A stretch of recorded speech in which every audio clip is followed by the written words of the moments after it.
करेंगे, लेकिन तू है।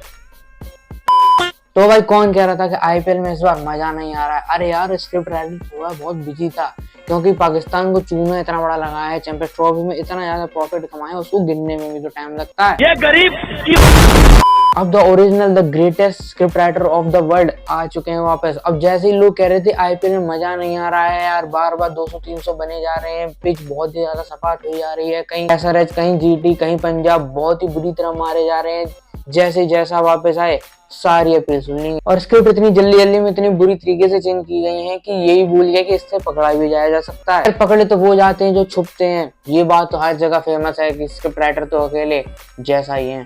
कभी लगता है कि पुलिस भगवान है। अब बात रही जहां तक मजे दिलाने की, तो इस बार जो मजे हो रहे हैं वो ऑन ग्राउंड नहीं हो रहे हैं, ये सारे मजे हो रहे हैं ड्रेसिंग रूम में, सारे मजे हो रहे हैं पेवेलियन में जाके, सारे मजे हो रहे हैं ट्विटर और सोशल मीडिया पे, क्योंकि इतनी ज्यादा कंट्रोवर्सी सोशल मीडिया पे इस टाइम पे बन चुकी है कि क्या ही कहें। टीमों के बीच में विवाद चल रहे हैं, टीमों के आपस में विवाद चल रहे हैं, प्लेयर्स और मालिकों के बीच में विवाद चल रहे हैं, और कैप्टन के बीच में विवाद चल रहे हैं। अब क्या क्या कहें, गोयनका साहब हो, ऋषभ पंत हो, या फिर धोनी, ऋतुराज हो, रोहित पांड्या हो, पांड्या वर्मा, महिला जयवर्धनी हो, यानी कितने सारे लोग हो, विवाद पे विवाद फैलता ही चला जा रहा है और मजे ऑडियंस खींची जा रही है। पर सबसे ज्यादा मजे अगर कोई इस टाइम पे ले रहा है वो है ऋषभ पंत। रोहित शर्मा को छेड़ने में लगे हुए हैं, उनको अपना पर्सनल टेडी बियर बना रखा है, जहां कहीं भी दिख जाते हैं उनको छेड़ना शुरू कर देते हैं। और इससे भी ज्यादा मजे तो राहुल के बदले लेने में इनको आ रहे हैं। गोयनका जी ने इनके ऊपर 27 करोड़ रुपए खर्च किए थे, कुल मिला के 4 मैचों में 27 रन नहीं बना पाए। ना ही कैप्टनसी हो रही है, ना विकेट कीपिंग हो रही है, ना ही रन बन रहे हैं। 27 करोड़ रुपए गोयनका के रुपए जा रहे हैं। एक प्लेयर हुआ करता था एक टाइम पे जब नीता अंबानी को पूजा कराने का ध्यान लगा दिया करता था, जब फाइनल में जाया करते थे। गोयनका जी अपने कप्तान के चक्कर में खुद ही अपनी टीम के लिए पूजा कर रहे हैं कि हे भगवान 27 करोड़ तो डूब गए, कम से कम मैच तो जितवा दो। वो तो Nicholas Pooran, Mitchell Marsh, Aiden Markram और डेविड मिलर जैसे कुछ प्लेयर हैं, आयुष बदूनी जैसे कुछ प्लेयर हैं, जिसकी वजह से थोड़ी बहुत संभल के चल रही है। मैंने ऋषभ पंत जैसे और एक आध 2-3 अगर टीम में आ गए तो बेड़ा गर्क होना तो कंफर्म हो जाएगा।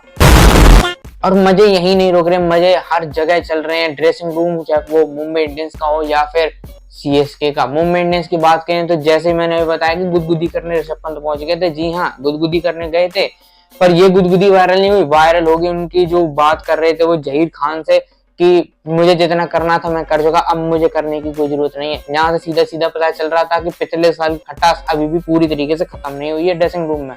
मस्ती करते हुए रोहित शर्मा दिखाई दिए, प्रैक्टिस करते हुए रोहित शर्मा दिखाई दिए, बातें करते हुए सामने वाले कोचेस से बातें करते हुए वो दिखाई दिए, पर एंड टाइम पे जब उनकी जरूरत थी वो दिखाई नहीं दे, क्योंकि पांड्या ने मैच शुरू होने से पहले बताया कि वो अनफिट है। अनफिट तो क्या कहें, रन नहीं बन रहे तो कुछ भी हो सकता है। अनफिट ऐसे ऋतुराज भी हो गए हैं। जी हाँ भाइयों, खबर तो ऐसी आ रही है कि सीएसके के मैच में एमएस धोनी कप्तानी करने वाले और ऋतुराज इंजर्ड हो गए हैं। जी हाँ, वैसे इंजर्ड हो गए जैसे एक टाइम पे अम्बाती रायडू इंजर्ड हुआ करते थे, एक टाइम पे ऐसे भुवनेश्वर कुमार इंजर्ड हुआ करते थे, एक टाइम पे ऐसे ईशान किशन इंजर्ड हुए थे, वैसे इस टाइम पे राज गायकवाड़ इंजर्ड हो गए हैं। ब्रैकेट में कहें तो फ्लॉप चल रहे हैं, इसकी वजह से एमएस धोनी को कैप्टनसी दी गई है। ऐसा इंपैक्ट प्लेयर मैंने दुनिया में नहीं देखा, और ऐसा इंपैक्ट प्लेयर बनने की हर कोई कोशिश करेगा कि हे भगवान 40 करोड़ असली अमाउंट बोल दिया, 4 करोड़ के अंदर अंदर इतनी ज्यादा रेस्पेक्ट अगर किसी टीम में मिल रही है तो मुझे उसी टीम में ही रखियो। ऐसा इंपैक्ट प्लेयर किसी फ्रेंचाइजी के लिए कहाँ ही होगा कि उसके लिए उसकी जगह बनाने के लिए मेन कैप्टन को ही धक्के मार के बाहर निकाल दिया गया। ये बात तो अलग है, एमएस धोनी के ऊपर अलग से और विवाद बनाया जा रहा है कि भाई साहब ये कर क्या रहे हैं, टीम के लिए योगदान देने आते हैं या फिर थैलापति विजय की तरह एंट्री मारने आते हैं।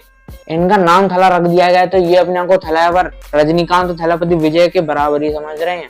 तो आरसीबी जैसे मैच में 9th नंबर पे आके 2-3 छक्के मार के वापस चले जाते हैं, फैंस को वेट कर देते हैं, थोड़ा बहुत अंबाती रायडू आकर चोपड़ा को ऑर्गेजम दे जाते हैं, बस ना जिताने से कोई मतलब है ना जीतने से कोई मतलब है। 2-3 छक्के मार दिया, अपना स्कोर अपना स्ट्राइक रेट आगे कर लिया, बस हो गया खत्म।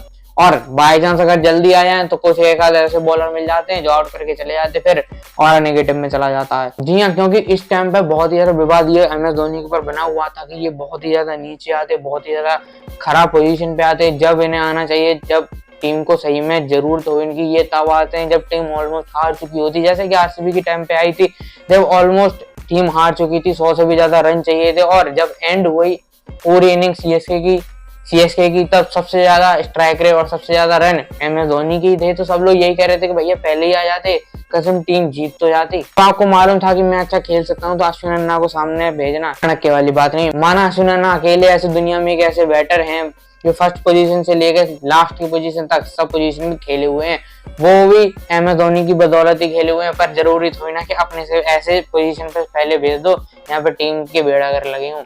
सेलिब्रिटी क्रिकेट भी क्या क्या करा देता है। एक ऐसा बैट्समैन है जो लास्ट की 4 बॉलें खेलने के लिए आता है, और एक ऐसा बैट्समैन है जो शुरुआत 4 बॉलें खेल के चला जाता है, और एक ऐसा बैट्समैन है जो बीच में खेलता है और खेलता ही रहता है, और इसके फैंस कहते हैं भैया प्लीज या तो खेल मत या फिर थोड़ा तेज खेल ले।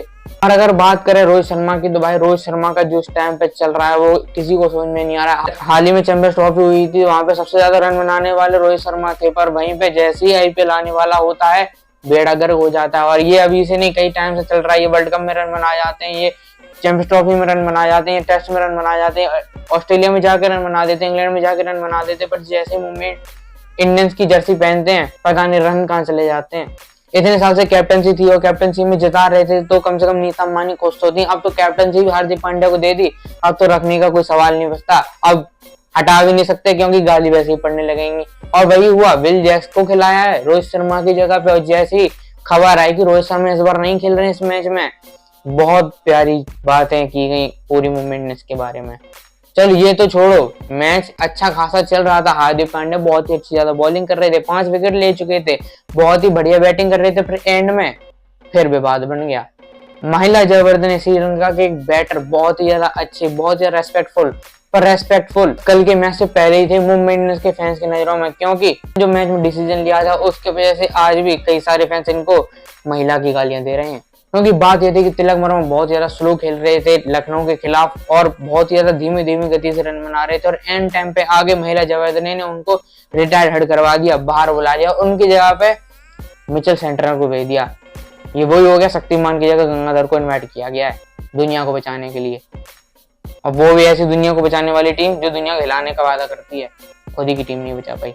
और ये खराब डिसीजन इसीलिए था क्योंकि बहुत ज्यादा बॉलें खेल चुके थे, और ऐसा हो सकता था कि उस बॉलिंग के खिलाफ अच्छे 1-2 6 लगा के शायद टीम को जिता सकते थे। कम से कम मिचेल सेंटनर से तो अच्छे ही थे, मिचेल सेंटनर को तो भाई साहब स्ट्राइक भी नहीं दे रहे थे, अब कुछ कह भी नहीं सकते, कैप्टनसी थी ऊपर से अच्छा परफॉर्म कर दिया था, उनको गाली दे भी नहीं सकते। वरना यही पिछला साल होता तो अभी तक छपरी कह के सारी बड़ा हार्दिक पांड्या के ऊपर ही उतार देते।